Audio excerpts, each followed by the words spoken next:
Paul writes to the believers in Philippi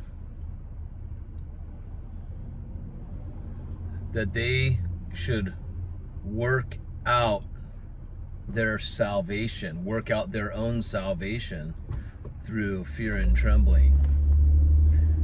With fear and trembling. Working out your salvation, your own salvation, it's yours, it's personal, you own it. You work it out with fear and trembling. Fear and trembling must mean that when you start discovering what the salvation package has given you, well, that would cause anybody to be blown away by it. So much you might tremble, right? You might be in awe. Imagine being a follower of Jesus and watching him just touch somebody and the person that couldn't walk walks again, or the person that had a missing limb, that limb grows back. I mean, could you imagine seeing something like that? There would be fear and trembling for sure, because you would just be blown away.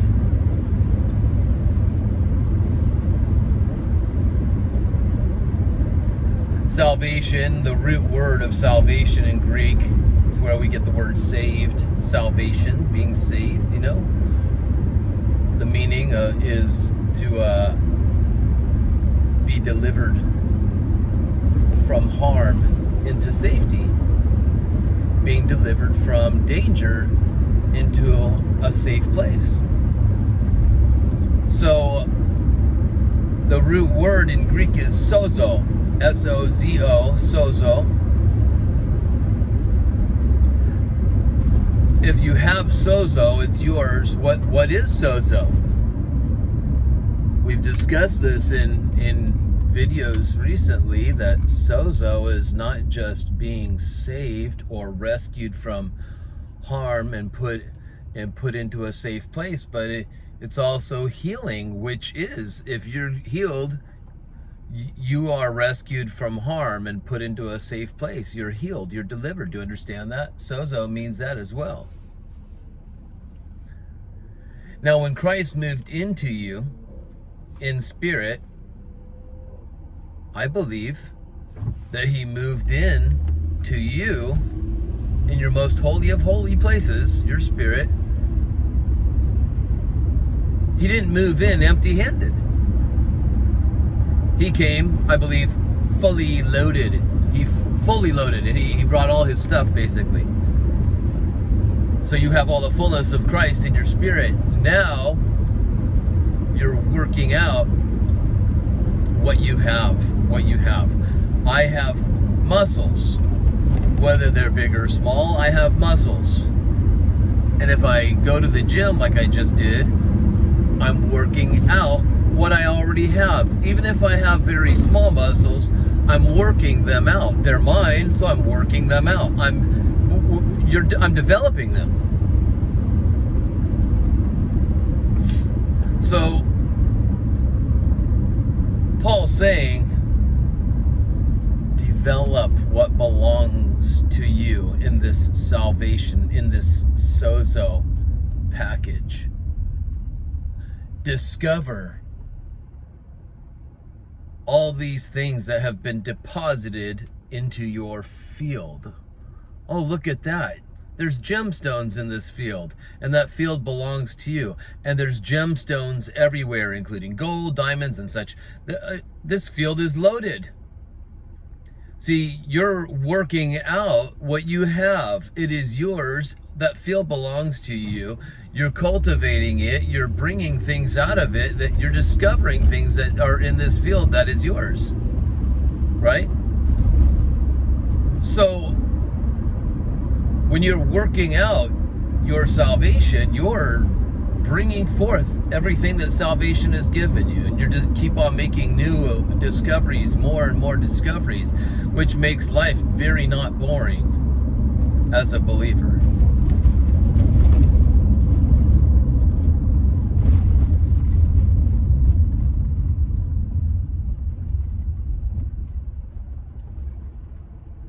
So you understand you're not working for salvation. You are working from a place of salvation. You are working from it. You're working out. You're developing what is yours. You're not trying to get it. Just like going to the gym and working out. You're not working out for muscles. I mean, you have all of the muscles you're ever going to have. You can't get new muscles by working out, although they might look new because you might have developed them so they show more, but they've always been there. So too is your salvation gift and the whole package that comes with it. You can't work for it, you work from that place. So you're not working for victory, you're working from victory. If you're going to work and working for money, you're trying to obtain something that you don't have yet. But if you're working from money, it means you already have it. You're just using what you've got, maybe multiplying it and such, you understand? So I'm bringing this up because there's a saying where people say that they're getting something out of their system. You know, oh, I used to party all the time, I took drugs, I drank, I smoked cigarettes, I just had to do it until I got it all out of my system and gave it up.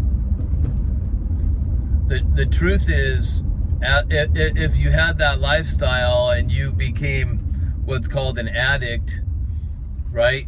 Whether it be alcohol or nicotine or whatever drugs, I have been there before with all three of them actually. Alcohol, nicotine, drugs. When I started doing this stuff after I got out of the Jehovah's Witnesses religion, a couple years later, I'm doing all this stuff that I had never done before, you know, and you might call it getting it out of my system. Oh, I got it out of my system because I never got to experiment and all this because I lived under all these rules. But the truth is, I didn't get it out of my system, I got it into my system. So much that it became a crazy addiction, you guys, and that was quite it was quite the battle to get through that and overcome that, and also the effects that it carries on in your life. People have memories of you and such in that past, and you have all these memories too, and a lot of people aren't going to take you serious because they judge you by your past, or they remember who you are from the past, and oh, that Mike, he's still the same guy, right? They might think that you're believing in Christ and being set free is just an emotional thing you're going through right now. It's just a stage you're going through. You'll go back to normal again. No, there is no more going back to quote unquote normal ever again. So having that life, it didn't get things out of my system, it got them into my system. And addiction is a hard place to be. If you've been there, you know what I'm talking about. Now, God can use these things for good. He can bring beauty out of your ashes. He can turn your mess into your message.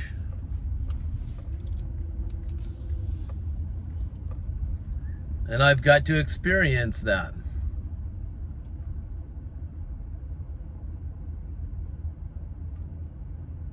But I wouldn't encourage other people to do that kind of lifestyle so that they can experience that as well, so they can get it into their system, then work it out of their system, and then have a great testimony to share. But if it has happened to you, then hopefully you have a great testimony to share. Now today is Halloween. It's October 31st. It's around 5 p.m. right now.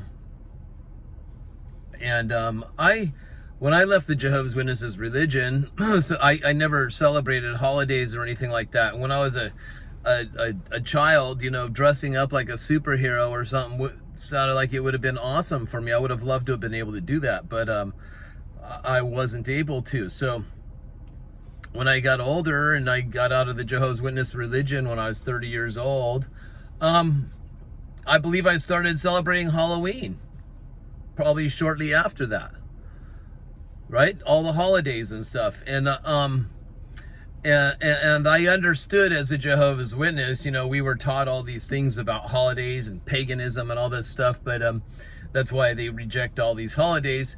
But I thought that if I just abstained from celebrating holidays, it would make me more righteous. Does abstaining from holidays, let's say they're pagan, let's say a holiday is completely pagan and evil, does it make you more righteous to stay away from celebrating that? Abstaining from celebrating, does it make you more righteous? If you say yes, you're completely wrong, because righteousness, you can't increase righteousness. Righteousness comes to you only as a free gift through the abundance of God's grace. Romans 5:17. It's a gift given to you. God credits you as righteous through a gift. You can't work for it. You can try and you'll never get there. You can't work for salvation. You'll never get there. You can only work from a place of salvation. You can only work from a place of righteousness. You can't work for it. So I'm not saying go ahead and celebrate all the holidays because you're saved anyway. I'm not saying that. And I'm not saying, hey, don't celebrate any, because I'll let me tell you about the history of all of the holidays and all. I'm not saying that either. But what I am saying is I've made a choice that I don't want to celebrate Halloween. So I'm just not celebrating it. Now I'm not going to dress up and participate. Now if kids come over for candy, I'll have candy in there and give it to them. So I guess you could say, well, that's a part of celebrating. Why don't you give them some Bible tracts and all that? That's what I used to do as Jehovah's Witness. Here's some Watchtower magazines and literature for you kids. We don't celebrate Halloween at this house. So we gave away our religious literature. You know, and I've heard people that are Christians that say they hand out Bible tracts and such at Halloween, you know. And okay, whatever. But, you know, if kids were to come over, I do have candy in there, and I'll hand it out to them. And let them know that their costumes look pretty awesome or whatever, you know. But I'm not going to credit a day to Satan and just completely be terrified of it or anything like that, because I'm not terrified. But I also don't want to celebrate it in that kind of way either. I don't want to go out and participate in it and dress up anymore and all that. You know, did I get it all out of my system when I started it? Did I finally get it all out of my system to where I don't want to celebrate Halloween anymore? No, absolutely not. In fact, the more I celebrated it, the more I wanted to. And the more if I thought about not celebrating it anymore, you know, maybe I really shouldn't, because, you know, this thing is kind of like a satanic, and if you look at the roots of it and all that, you know, and I know there's a bunch of different opinions on it. You can watch video on YouTube about the history of Halloween and all that. Believe me, I was a Jehovah's Witness. I did lots of studying about it. But there's also people that say, no, October 31st actually originated with this kind of thing. It started off like this, you know. So there's so many different things, you know, about that date and such. I'm not getting into why people should or shouldn't celebrate Halloween right now. But I'm telling you, I'm not for it, and it took me a while to get over it, you know, because I didn't want to desire it anymore, you know. And it does look desirous. Go out, have fun, get invited to a party, dress up, whatever. I just don't want to do it anymore. So but here's the thing: when I got it into my system, it didn't make me want to do it less. It actually made me want to do it more. You know what I'm saying? Just like with drinking or smoking or drugs, you know, oh, I'm going to experiment so that I won't want to do it. No, what'll happen is you'll want to do it. Unless you're one of those people that just so happened to taste alcohol and hated it so much, you said, never am I touching that again. That's possible. Things like that do happen. But for the most part, I'm saying, for the most part, not in every case, but for the most part, you do something, you're putting it into your system. Not working it, not getting it out of it, casting it out. Working something out and casting something out is very different, right? If you for some reason, I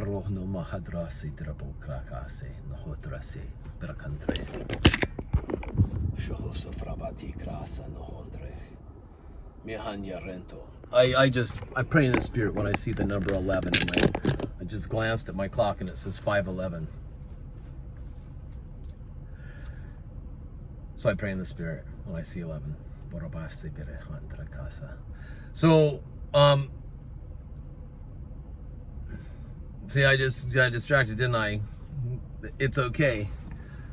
Praying in the Spirit helps to recall things, by the way, for me anyway. If I were to misplace keys or something like that and I can't find them, I start praying in the Spirit and I get to them. It's almost like right away, so praying in the Spirit's a good thing for me. There's a bunch of other people that don't believe in it or all that or anything like that. Well, it's too bad. Too bad it's real, and so I believe in it. But anyway, so let's say I was tampering around with Ouija boards at some time in my life, and I got what's called demonized, to be possessed by demons, right? If I want demons out of me, I got to get them cast out. Just like if you got weeds in your garden, you want to pull them out by the root. You don't want to surface clean a weed, chop it. Oh, look it, I don't see it anymore. No, you got a root, and it goes deeper than the surface. On the surface, it looks like that root's not in there, but it's in there. You have to uproot a weed. Otherwise, it just keeps on growing back, right? Well, anyway, if you have a demon, you got to get that thing cast out of you by the root, right? Uproot that thing, cast it out. Now, you don't work it out as far as developing it. When you're working out your salvation, you're developing it. When you're working out your muscles, you're developing them. But when you're casting something out, it's a whole different thing, right? And I would not encourage, so that you could be a testimony to other people and say, listen, I know what it's like to get possessed by demons. I've been there. I play with Ouija boards. That's how it happened. So now I had demons in me, and so that I could be a great testimony to you, I got them cast out, and now I can tell you what I know, that I know what it feels like to have a demon in me and all that. No way, nobody's gonna say that, because they're gonna say, no, that was an awful thing to be possessed. I wish I never had done that. It was completely foolish and all that. But since they had done it anyway, now they do perhaps have a testimony. But they would never say, I encourage you to play with them too, so you can have a testimony. You see what I'm saying? So I wouldn't encourage people, hey, go do Halloween so you can learn from it or get it out of your system or anything like that. I wouldn't encourage people to do any drugs or get hooked to nicotine or become an alcoholic or anything like that, drunk. No, I wouldn't encourage those things, right? But if those things just so have happened in your life, it can be a great testimony when those things are uprooted and cast out and you're set free. But I would never encourage, just like Paul, he was talking to the Romans in chapter 5. He says that, when sin increases, God's grace superabounds. So for sin to increase is a big thing, but to superabound, that's another thing. So sin can increase, but God's grace will always superabound. But that doesn't mean so that we can experience God's superabounding grace, let's sin some more then, since it'll superabound. In fact, Paul in chapter 6 of Romans even says that. What am I saying? Am I saying let's sin some more? Let's do it more so grace can superabound, so it can abound all the more? No, never, never. That's not what I would say, and I wouldn't ever say that. That's what he's saying. And same thing with me, you know. I wouldn't say get something out of your system, get it in there first. Then God's grace will get it out. No. Wouldn't say that at all. But I would say, if it did get into you, God's grace did get it out of you, that's a great testimony. But would I ever encourage get it in you in the first place? Heck no. Right? And just like with Halloween, you know, I made a video last night and I was talking about how I was at the grocery store. It was Saturday, and I went to, and I had gotten off work, and I figure, you know, Saturday nights after work, it's a good time to go grocery shopping because there's not a lot of people in the grocery stores on a Saturday night for the most part. They're out doing stuff. But so that was my thing. I'm going to go shopping on Saturday nights, and I've been doing that for a while. But the crazy thing is, I went last night. I'm like, man, the grocery store is packed. I went to 2 different grocery stores, and they were both pretty packed, and there were long lines to wait in to get cashed out. And I realized, oh, it's the night before Halloween.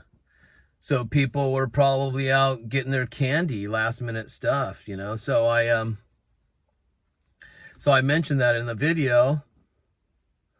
And I'm just like, you know, I bet, and I said in the video, you know, that I decided I'm not going to celebrate Halloween. I said, but if you are going to celebrate Halloween, I'm not here to condemn or anything like that. And I'm like, you know, I'm sure I'm going to get emails from people.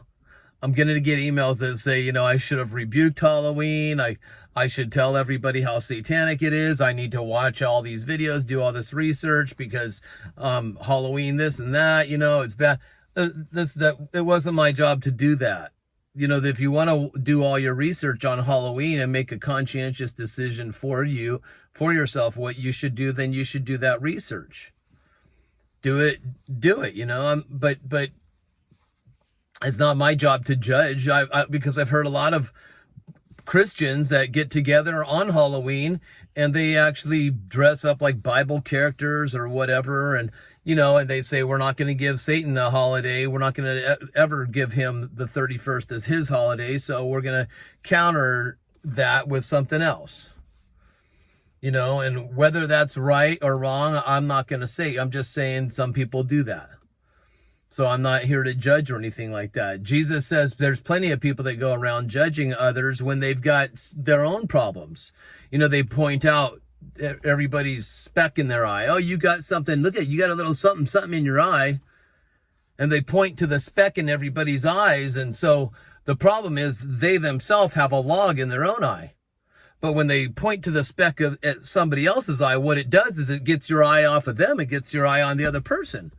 So that way you don't see the log in that one person's eye. You see the speck that they're pointing out in somebody else's eye. It's a distraction. They're projecting. Do you understand? And there's a lot of people that they are against the holidays or whatever. And I'm not saying there's any problem with being against it. But they get against the holiday. They get against this stuff. And then what they do is they judge others that might not think like them. And they point out these faults. But the thing is, they have a bunch of their own. They just don't choose to look at theirs. They look at everybody else's, right? Like I said, not celebrating Halloween isn't going to make you more righteous.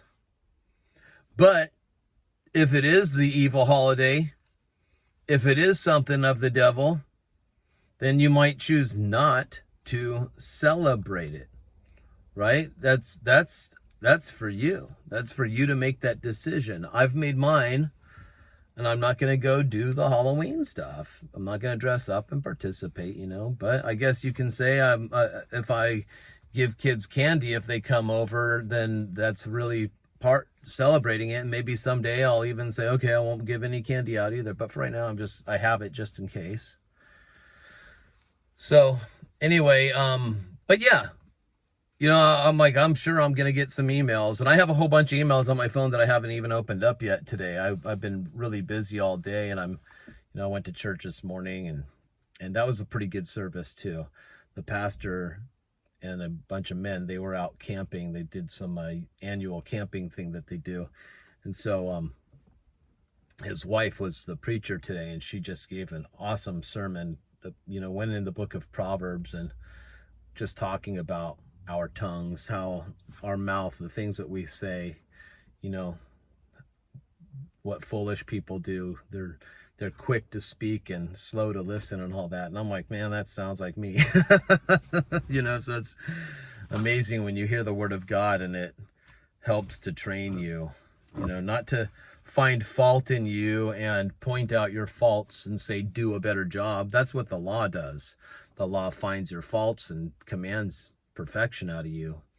But grace, he's given you perfection in your spirit, and he has made you righteous, and he has saved you. So you are at a place of salvation. So now you're just working from instead of for. The law always had you working for it, but grace has you working from it. You understand? Anyway, love you guys. God bless you. I hope this message has been a benefit to you. And whatever you do this October 31st, be safe. Do things all for the glory of God. I love you, and I'll see you next time.